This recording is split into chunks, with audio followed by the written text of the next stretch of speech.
Pemirsa, Direktorat Lalu Lintas Polda Metro Jaya mengamankan 115 kendaraan travel gelap yang diduga akan mengangkut penumpang di masa larangan mudik Lebaran pada tanggal 6 hingga 17 Mei mendatang. Pengungkapan adanya travel gelap ini dilakukan melalui patroli cyber di media sosial serta patroli di jalur-jalur tikus mudik. 115 kendaraan travel yang berhasil diamankan terdiri dari kendaraan Elf dan L300 sebanyak 64 unit dan kendaraan minibus sebanyak 51 unit. Travel gelap ini ditemukan dari sejumlah oknum yang mencoba untuk meraih keuntungan dengan menawarkan jasa angkutan mudik gelap pada Lebaran tahun ini. Kabid Humas Polda Metro Jaya Kombes Pol Yusri Yunus menyebutkan 115 kendaraan travel ini terbukti membujuk dan melakukan penawaran jasa angkutan mudik di media sosial. Selain itu, belajar dari pengetatan mudik pada tahun lalu, Polda Metro Jaya bekerjasama dengan Dinas Perhubungan dan TNI juga menangkap jasa travel gelap yang beroperasi di sejumlah jalur tikus mudik. Penangkapan yang dilakukan dalam 2 hari ini guna memberikan efek jera kepada oknum pengemudi atau sopir travel gelap. Jika terbukti bersalah, maka para pengemudi sopir gelap dikenakan pasal 308 Undang-Undang Nomor 22 Tahun 2009 tentang lalu lintas dan angkutan jalan dengan ancaman hukuman pidana maksimal 2 bulan atau denda maksimal Rp500.000.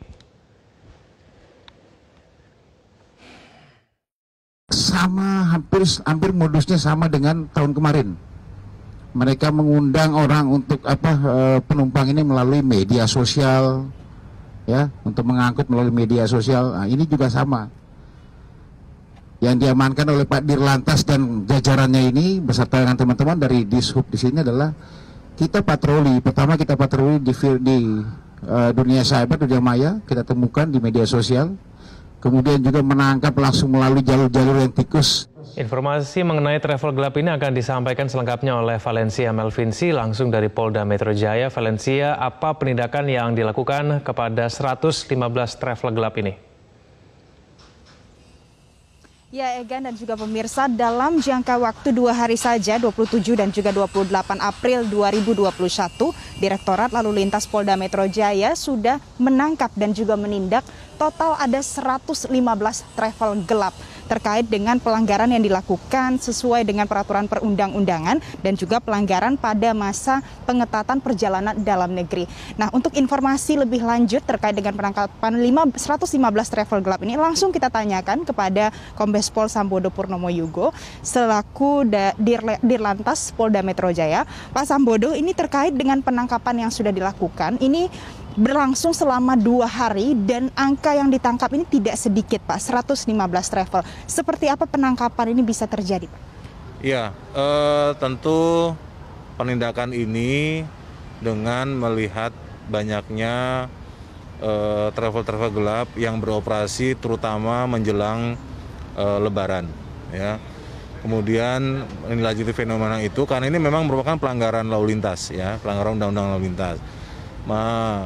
Mengantisipasi fenomena tersebut, kemudian saya memerintahkan seluruh jajaran, baik satuan-satuan kerja yang ada di bawah Ditlantas seperti Patwal, PJR, Gatu dan sebagainya, serta Satlantas yang ada di Polres-Polres untuk melaksanakan penindakan terhadap travel gelap ini.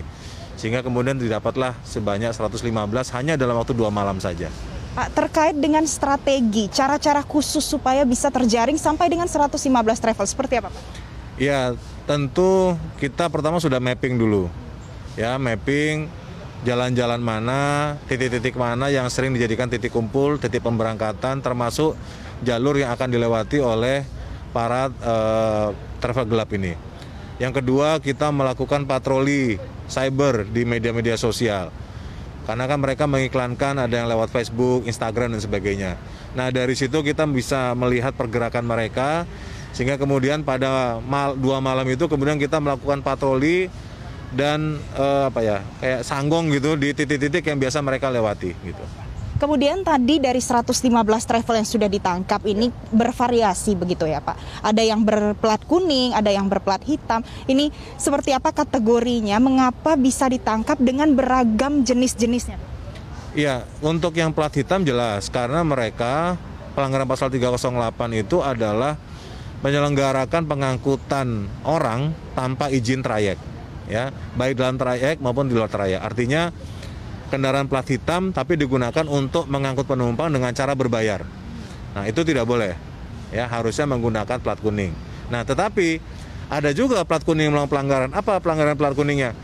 Izin trayeknya kemana, ngangkut penumpangnya kemana. Jadi tidak sesuai dengan izinnya. Contoh misalnya yang kita tangkap ada yang misalnya dia Bandung Cirebon gitu trayeknya, tapi dia mengangkut dari Jakarta.